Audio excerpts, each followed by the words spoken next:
Bismillahirrahmanirrahim. Alhamdulillahirabbil alamin wassalatu wassalamu ala asyrafil anbiya'i wal mursalin wa ala alihi washabbihi ajma'in. Alhamdulillah, bersyukur pada Allah Subhanahu wa taala pada pagi ini kita dapat sama-sama berada dalam sesi tafsir ringkas Al-Quran. Pada hari ini insya-Allah kita akan bersama-sama dalam muka surat 396 insya-Allah. Oleh kerana masalah gangguan teknikal dan sebagainya, saya harap jadilah pada sesi ini, harap penonton-penonton ataupun yang hadir pada sesi pada kali ini memberi kemaafanlah kepada saya kerana keadaan masalah teknikal internet yang mungkin akan ada gangguan jika sekiranya ada. Jadi pada hari ini kita akan bersama-sama pada muka surat 396.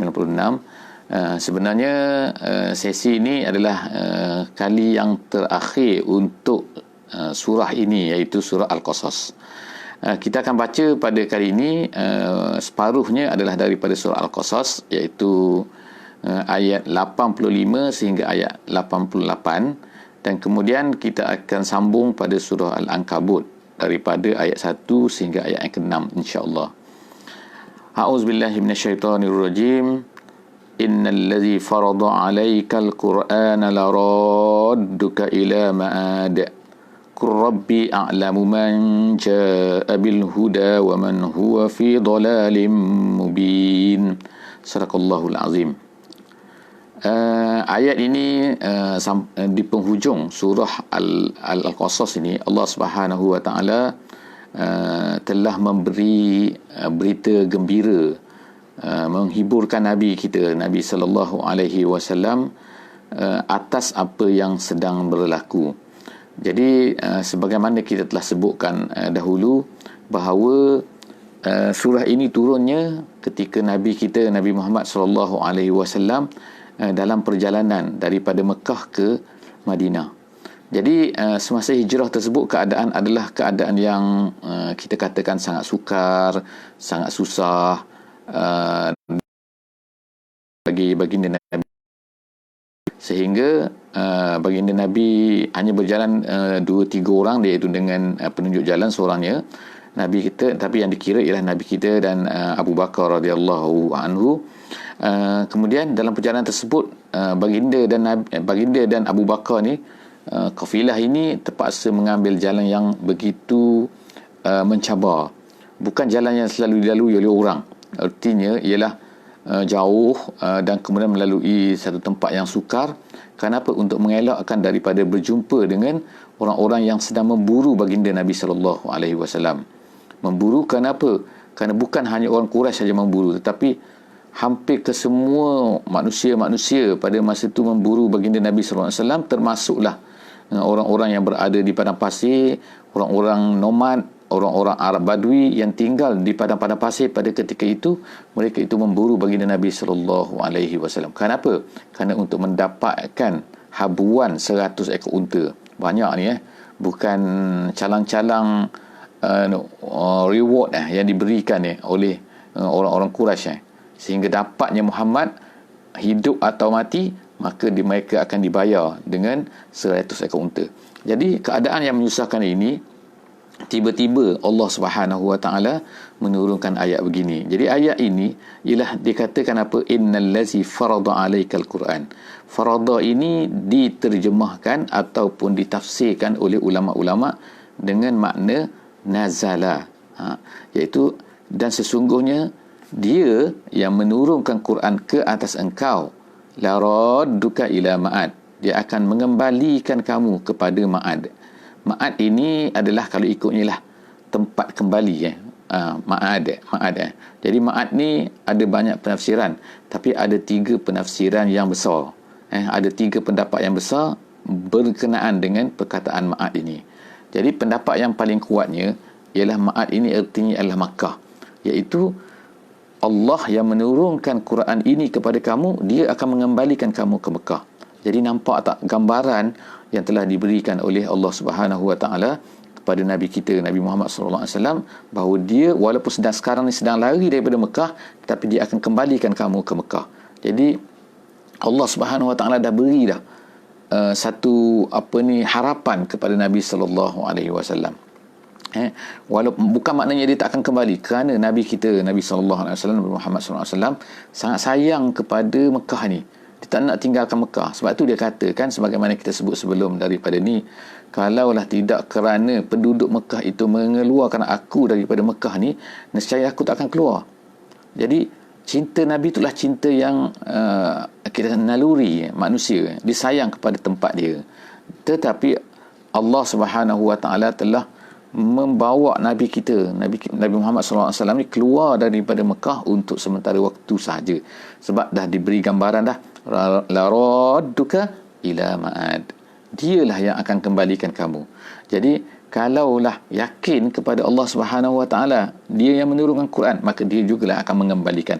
Tapi bila itu adalah janji yang tidak diketahui lagi. Bilakah akan Nabi ni akan kembali? Tapi ianya berlaku selepas daripada 8 tahun. Jadi kita tengok bahawa angka-angka yang telah kita sebutkan sebelum daripada ni, iaitu dalam surah ini juga Nabi telah diceritakan tentang Nabi Musa alaihi salam. Nabi Musa berada di mana? Di tempat Nabi Shu'aib ataupun Syekhun Kabir yang kita sebut hari itu, selama berapa tahun? Selama 8 ataupun 10 tahun. Jadi rupanya angka 8 dan juga 10 tahun ini memberi erti kepada Nabi kita Nabi Muhammad sallallahu alaihi wasallam, iaitu baginda akan berada di Madinah selama 10 tahun hayat baginda, tetapi dalam masa 8 tahun baginda akan kembali semula ke Mekah. Qur rabbi a'lamu man jaa'a bil huda wa man huwa fi dhalalim mubin. Katakan Tuhan aku, katakan artinya ialah keyakinan. Kita tak akan kata kalau kita tak yakin pada satu benda. Katakan Tuhan aku lebih tahu man jaa'a bil huda, siapa yang datang dengan petunjuk, wa man huwa fi dhalalim mubin. Maknanya Allah Taala tahu siapa yang betul, siapa yang salah. Walaupun keadaan terbalik, mungkin keadaan nampaknya macam yang betul nampak dihina, yang betul ni nampak dihalau, yang jahat, yang dolal, yang sesat tu nampak macam menang. Tetapi Allah Subhanahu wa taala menyuruh Nabi kita berkata, Qul Rabbi a'lamu man jaa'a bil huda. Tuhan aku lebih tahu siapa yang mendapat petunjuk dan siapa yang berada dalam kesesatan. Bukannya keadaan yang menentukan. Bukan keadaan yang kelihatan sekarang ni, maka itu yang menunjukkan bahawa siapa betul dan siapa salah. Wa ma kunta tarju an yulqa ilaikal kitab illa rahmatan min rabbik fala takunanna zahiran lil kafirin. Allah Subhanahu wa taala berkata lagi, wa ma kunta tarju an yulqa ilaikal kitab. Bukannya Nabi sallallahu alaihi wasallam mengharapkan bahawa kitab ini turun kepada baginda, tetapi Al-Quran telah turun kepada baginda Nabi sallallahu alaihi wasallam. Menunjukkan apa? Menunjukkan bukan ianya satu bebanan kepada baginda Nabi sallallahu alaihi wasallam, bukan satu kesusahan, tetapi ianya adalah rahmat daripada Tuhan kamu. Turunnya Quran kepada kamu ni, walaupun kita tak mengharapkan begitu pada asalnya lah, sebab naluri manusia memanglah kan, dia tak mengharapkan satu kesusahan, satu kesukaran, satu yang membebankan. Kalau boleh manusia ni semua nak senang. Tetapi Allah Subhanahu wa taala memberi rahmat. Bila Allah Taala, sebagaimana kita sekarang, Allah Taala ni memilih kita tiba-tiba. Kita kalau boleh tak mahu susah-susah kan. Kalau boleh tak mahu involve dalam kerja-kerja Islam yang menyukarkan, menyusahkan, menghabiskan waktu, menghabiskan duit, membebankan dan sebagainya kan. Tetapi kita kena ingatlah, apabila Allah Subhanahu wa taala memilih kita, apabila Allah Taala ni tiba-tiba kita ni mendapat hidayah, tiba-tiba kita kena bersyukur, itu adalah rahmat daripada Allah Subhanahu wa taala. Jangan lari ke belakang, jangan menyorok, maju ke depan. Itu adalah rahmat Allah Subhanahu wa taala. Dan oleh kerana itulah maka Allah Taala berkata, fala takunanna zahiran lil kafirin. Jangan kamu menjadi zahir. Apa makna zahir? Apa makna zahir? Jadi zahir ni artinya ialah menjadi, janganlah engkau menjadi orang-orang yang zahir. Kalau ikut zahir ni adalah makna mu'inan dalam tafsir Jalalain. Mu'inan artinya ialah pembantu. Jangan kamu menjadi pembantu kepada orang kafir. Pembantu bagaimana? At leastnya kalau kita ni tidak membantu orang-orang yang beriman, tidak membantu orang-orang yang menyeru kepada Islam, tidak membantu orang-orang yang bekerja di dalam dakwahnya, tak kiralah paling-paling kurangnya kita bantu senyap-senyap ke, kita bantu terang-terang ke, yang paling bagus ialah bantu terang-terang. Tapi kemungkinan ada sebab-sebab yang tertentu menyebabkan kita tak mampu nak bantu terang-terang. Mungkin kita takut kelemahan kita dan sebagainya, tapi mesti dibantu juga. Dengan apa? Dengan cara senyap-senyap, dengan memberikan bantuan, dengan memberikan doa dan sebagainya. Mesti dibantu. Jangan kalau kita tidak membantu orang-orang yang menegakkan Islam, mengajak kepada Islam, memberitahu kepada Islam, berdakwah kepada Islam, maka sebenarnya kita telah menjadi mu'in, kita menjadi zahir lil kafirin, kita telah menjadi penolong kepada orang-orang kafir. Betul, bila perlawanan berlaku, bila kita tak support orang-orang yang beriman, tak support satu grup, maka bermakna kita telah support grup ini. At leastnya kan, sebab kita tak support sini. Jadi oleh kerana itulah hendaklah kita mensupport, membantu orang-orang yang beriman ini dengan bagaimana cara sekalipun. Yang paling bagus ialah kita sendiri terlibat, involve dalam tu secara terang-terangan. Kemudian Allah Subhanahu Wa Taala kata, fala tad'u ma'allah. Kemudian Allah Subhanahu Wa Taala berkata, minta maaf Allah Taala berkata, wala yasuddannaka an ayatillah ba'da iz unzilat ilaik wad'u ila rabbik wala takunanna minal musyrikin. Kita tengok ayat-ayat terakhir daripada surah Al-Qasas ini, berulang kali Allah Subhanahu Wa Taala sebutkan tentang mengajaklah kamu kepada Allah. Janganlah, dalam ayat ini, janganlah apa-apa yang dilakukan keingkaran orang kafir terhadap kamu, terhadap apa yang kamu ajak, terhadap apa yang kamu seru, itu akan menghalang kamu daripada ayat-ayat Allah. Artinya Allah Ta'ala telah menurunkan unzilat ilaika. Unzilat ilaika artinya diturunkan kepada kamu. Apa yang diturunkan kepada kamu? Ayat-ayat Allah Ta'ala telah turun kepada kamu. Sekarang ni apabila ayat-ayat Allah Ta'ala turun kepada kamu, apa yang kamu patut lakukan? Ialah berdakwah, mengajak manusia lain kepada apa yang diberitahu oleh Allah Subhanahu Wa Ta'ala. Jadi apabila ada keingkaran berlaku, apabila ada manusia tidak mahu beriman, tidak mahu menerima apa yang diajak oleh pendakwah ini, adakah mesti mereka ni stop? Tidak. Allah Ta'ala kata, wala yasuddunaka an ayatillah ba'da iz unzilat ilaik. Selepas daripada turun kepada kamu, janganlah keingkaran mereka, iaitu tidak mahunya mereka mengikut itu, menyebabkan kamu berhenti daripada dakwah kamu. Wad'u ila rabbik, berdakwahlah kepada Tuhan kamu. Wala takunanna minal musyrikin, jangan kamu jadi orang-orang yang musyrik. Artinya seolah-olah ayat ini memberi gambaran kepada kita, seolah-olahnya kalaulah kita ini tidak berterusan dalam dakwah ini, seolah-olahnya kita ni menjadi seperti orang musyrik. Sebab apa? Perlawanan di antara dua benda tu dalam ayat ini, iaitu yang pertama dia kata wad'u ila rabbik, dan menyerulah kepada Tuhan kamu.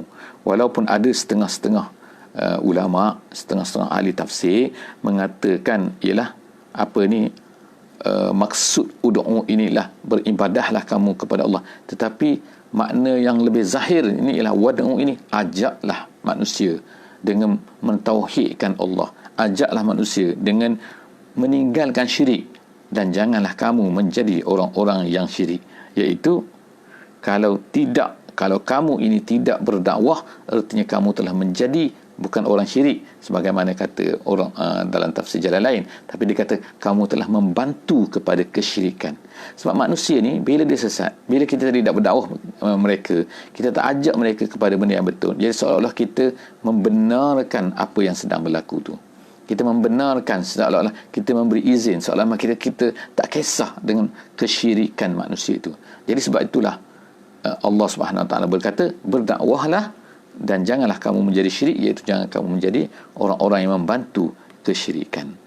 Kemudian ayat yang terakhir daripada surah ini, surah Al-Qasas, Allah Taala kata, wala tad'u ma'allahi ilahan akhar. Wala tad'u, dan janganlah kamu, kalau mengikut tafsir jalan lain, dia kata wala ta'bud, janganlah kamu beribadat, menyerahkan diri, memperhambakan diri ma'allahi ilahan akhar, bersama-sama dengan Allah Tuhan-Tuhan yang lain. Artinya janganlah kamu ni buat persamaan, artinya bersama-sama, artinya Tuhan ini pun sembah, Tuhan ini pun sembah, kan, memperhambakan diri kat sini, memperhambakan kat sini. Jadi kalaulah sekarang ni salah satu bentuknya ialah yang kita panggil sebagai sekular, iaitu apa? Tidak syumul di dalam ibadah kita, iaitu beribadah kepada Allah di tempat-tempat yang tertentu, dalam masjid, atas tikar sembahyang, atas sejadah, masa tu berabdikan diri pada Allah. Masa dalam masjid, abdikan diri kepada Allah. Tetapi bila luar masjid, bila keluar daripada situ, masa dalam kehidupan seharian kita, masa di tempat kerja kita, masa di dalam bersama-sama dengan kawan-kawan kita, masa sembang-sembang biasa, masa pergi melibur, pergi makan angin dan sebagainya, kita dah tak ingat kita ni adalah hamba Allah. Kita tak mengabdikan diri kepada Allah di dalam masa-masa tersebut. Jadi oleh kerana itulah maka Allah Subhanahu Wa Taala berkata kat sini, wala tad'u ma'allahi ilahan akhar. Kamu jangan ada sama-sama. Kamu hendaklah memperhambakan diri pada Allah setiap masa, tak boleh sedikit pun bersama-sama ada Tuhan-Tuhan yang lain, sembahan-sembahan yang lain, ataupun ikutan-ikutan yang lain yang kita turuti. La ilaha illahu, tidak ada Tuhan melainkan Dia. Kullu syai'in halik illa wajhah. Semua benda ni hancur, semua benda ni akan hilang semuanya. Kullu syai'in halik, semua benda akan halik, hilang, illa wajhah, melainkan Dia. Pada hari kiamat tak akan ada benda pun melainkan Dia saja yang wujud. Lahul hukmu, Dialah yang membuat keputusan. Wa ilaihi turja'un, dan kepadanya lah kamu semua akan dikembalikan. Alhamdulillah, kita telah tamat surah Al-Qasas pada pagi ini, dan kita akan bersama-sama meneruskan insya-Allah sesi kita dengan surah Al-Ankabut. A'udzubillahi minasyaitonirrajim. Bismillahirrahmanirrahim. Alif Lam Mim. Jadi surah ini dimulakan dengan yang dipanggil sebagai huruf-huruf muqatta'ah di dalam Al-Quran ini, iaitu huruf-huruf potong ataupun huruf-huruf yang dibaca, tidak dibaca dengan alam tetapi dibaca dengan alif lam mim. Sebab itulah dipanggil sebagai muqatta'ah, iaitu terpotong, satu, alif, lam, kemudian mim. Jadi sebagaimana telah kita sebutkan sebelum daripada ini, bahawa huruf-huruf begini terdapat di dalam banyak surah-surah permulaan surah-surah Al-Quran, dan ia memberi banyak penafsiran.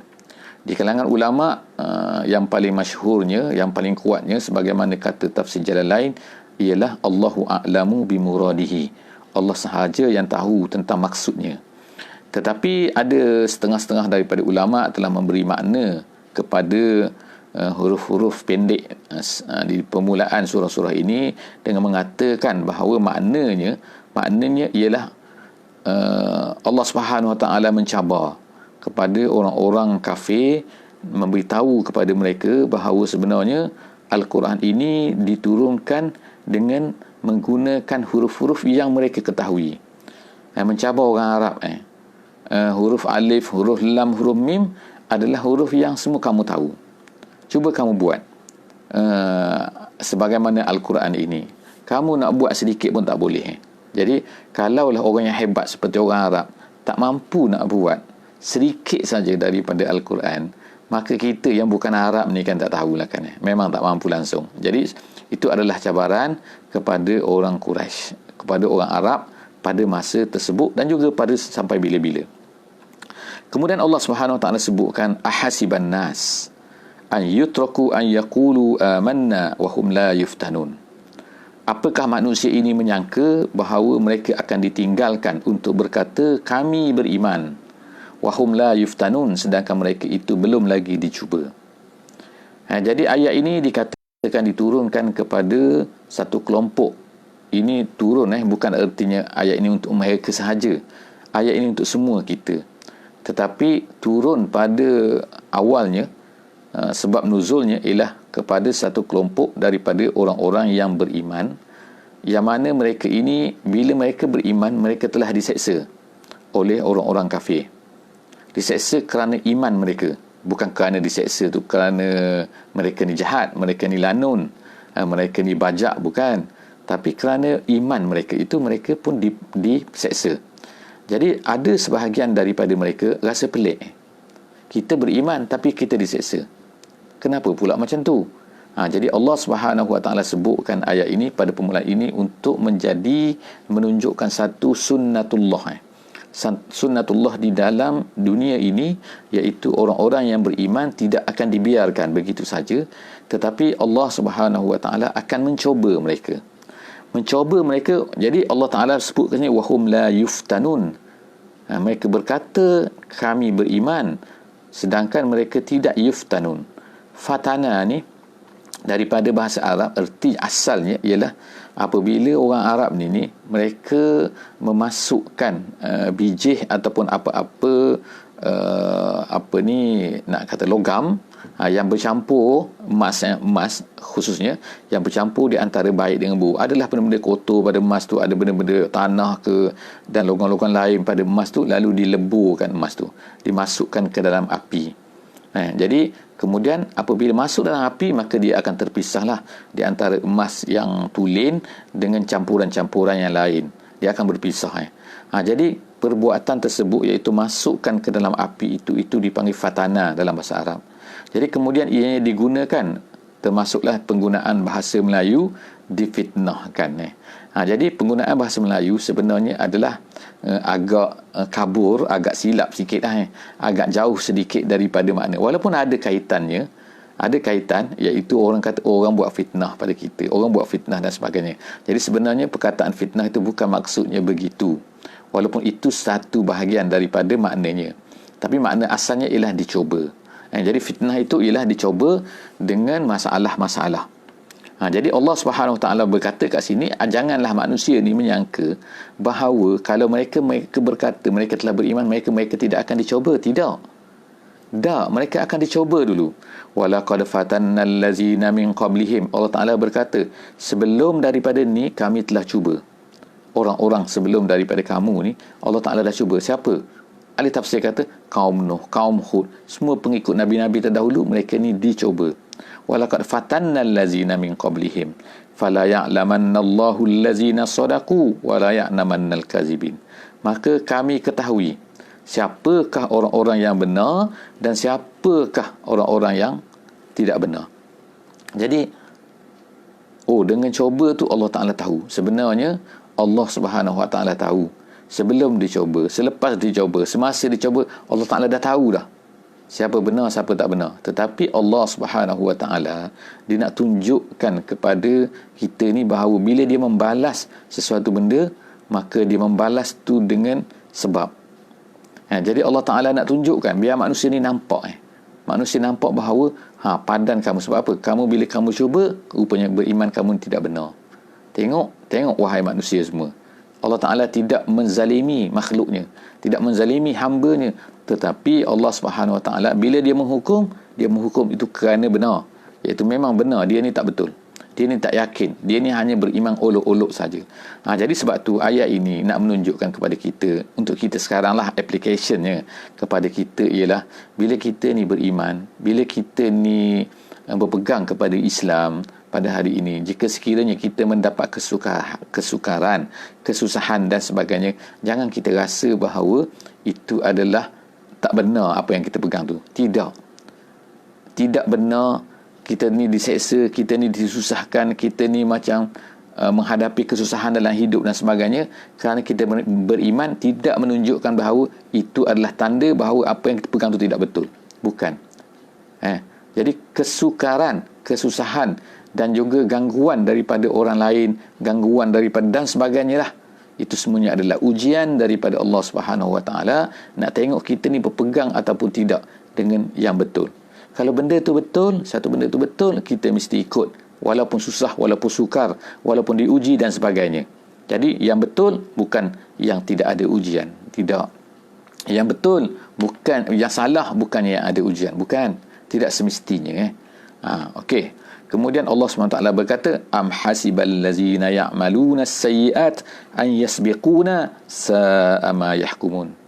Apakah orang-orang yang melakukan kejahatan? Melakukan kejahatan kat situ ialah yang melakukan syirik, melakukan maksiat dan sebagainya. An yasbiquna, yasbiquna ni yafutuna artinya. Dalam jalan lain berkata yafutuna artinya terlepas daripada kami. Adakah orang-orang yang buat salah ni dia rasa terlepas? Memang nampak macam terlepas. Kadang-kadang Allah Ta'ala membiarkan orang yang buat jahat ni dalam kejahatan dia.